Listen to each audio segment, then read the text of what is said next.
समाज के युवा नेता राज्यसभा सांसद रामजी गौतम साहब लगातार ग्राउंड में मेहनत कर रहे हैं। ग्राम चलाओ अभियान को सफल बनाने के लिए अपने जमीनी कार्यकर्ताओं के साथ लगातार ग्राउंड में दिख रहे हैं। पूरे महीने में बिजली शेड्यूल रहा है उनका, एक भी दिन की छुट्टी नहीं ली है। हम सुनाते हैं आपको राज्यसभा सांसद ने क्या कहा। पूरी तरह से लागू करने के लिए संघर्ष कर रहे हैं और संघर्ष के दौरान उन्होंने बामसे बनाई, बामसे के बाद DS4 बनाई, DS4 के बाद बहुजन समाज पार्टी बनाई और बहुजन समाज पार्टी ने अपने संघर्ष के दम पर 1989 में 1989 में 3 सांसद बना दिए और 3 सांसद हमारे बन गए। पहले 3 सांसद बने हमारे और VP सिंह की सरकार बनी और VP सिंह जी को उनको समर्थन चाहिए था सरकार बचाने के लिए। तो माननीय श्री कांशीराम साहब से और बहन जैसे मिले वो कि हम कहते हैं कि आप हमें समर्थन दे दीजिए, आपके 3 सांसद बन गए हैं, आप बदले में जो मंत्रालय मांगेंगे, जहाँ रक्षा मंत्रालय आप दीजिए, जहाँ रेल मंत्रालय दीजिए और आप चाहेंगे तो गृह मंत्रालय, हम गृह मंत्रालय भी आपको देने को तैयार है, लेकिन आप हमको समर्थन दे दीजिए। तो माननीय श्री कांशीराम साहब ने कहा कि मैं आपको समर्थन देने को तैयार हूँ, लेकिन मुझे कोई मंत्रालय नहीं चाहिए। मेरी शर्त 3 है, अगर आप 3 शर्तों में हमारी मान लेंगे तो हम आपको समर्थन दे देंगे। तो VP सिंह ने बोला कौन कौन समर्थन आपकी शर्त है? तो बाबा मानव साहब ने कहा कि मेरी पहली शर्त है कि आप इस देश में बाबा साहब को भारत रत्न देने का काम करेंगे। VP सिंह ने बात को मानी। दूसरी शर्त रखी कि मंडल कमीशन की सिफारिशों को आप लागू करेंगे।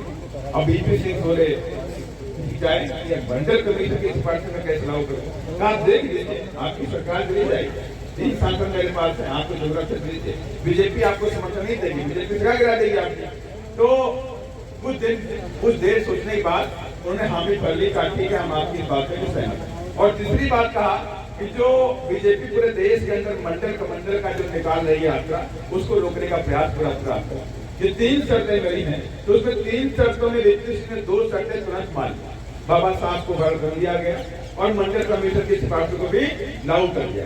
और ये आप सबको पता है कि मंडल कमीशन की सिफारिश लागू हुई तो माननीय श्री कांशीराम साहब ने दिल्ली के बोर्ड ग्राम पर 6 महीने तक धरना दिया और 6 महीने धरना दिया और उसमें मान्या बहन जी भी थी और वहां पे नारे निकाले गए कि बोर्ड से लेंगे CM PM और आरक्षण से लेंगे SP।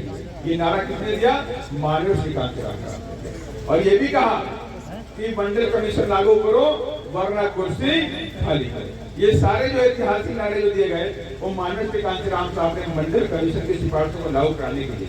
और यही नहीं, मंडल कमीशन की सिफारिशों को लागू कराने के लिए पूरे देश के अंदर 300 बड़े बड़े सम्मेलन माननीय श्री कांशीराम साहब ने किया। 300 बड़े बड़े सम्मेलन। ये ऐसे नहीं बना है कि मंडल कमीशन लागू हो गया और आज और जब लागू हुआ, देखिए जब लागू हुआ, जैसे मंडल कमीशन लागू हो गया तो इस मंडल कमीशन के फेवर में 4 दलितों के बच्चों ने अपनी जान दी। 4 OBC के बच्चे तो समझ नहीं पा रहे थे क्या, लेकिन उनके पक्ष में इस मंडल कमीशन की सिफारिशों को लागू कराने के लिए 4 दलितों के बच्चों ने जान दे दी। 4 बच्चे उसमें शहीद हो गए। तब जाके OBC के बच्चों को इस देश के अंदर आज नौकरी अगर मिलती है, अगर उनको आज शिक्षा मिलती है, उसमें रिजर्वेशन मिलता है, तो ये देन किसकी है? बहुजन समाज पार्टी की देन है। वीडियो पसंद आए तो चैनल को लाइक और शेयर जरूर करें। मैं अशोक कुमार, जय भीम।